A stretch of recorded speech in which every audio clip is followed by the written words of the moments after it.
একদল শুধু উপোস থাকবে, রোজা হবে না।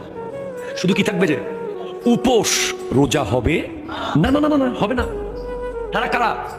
যারা রোজাও রাখবে, মিথ্যাও বলবে, রোজাও রাখবে, গীবতও করবে, রোজাও রাখবে, লাখে 10,000 খাবে।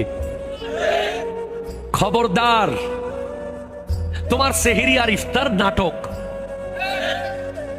তুমি লাখে 10,000 নিবা, আবার সেহরিও করবা, আবার ঘুষও খাবে, ইফতারও করবে, জুলুমও করবে, ইফতারও করবে, গালিও দিবে, রোজাও রাখবে। এদের রোজা হবে না। রোজা কি? রোজা হলো চোখের রোজা। চোখ দিয়ে অশ্লীল দৃশ্য না দেখার নাম রোজা। কান দিয়ে গীবত গালি না শোনার নাম রোজা। মুখ দিয়ে গীবত না করা আর গালি না দেওয়ার নাম রোজা। হাত দিয়ে ইসলাম বিরোধী কিছু না ধরার নাম রোজা। পা দিয়ে ইসলাম বিরোধী জায়গায় না যাওয়ার নাম। তারপরে সেহরি আর ইফতার। না হলে সেহরি আর ইফতার না, এটা হলো বাটপার।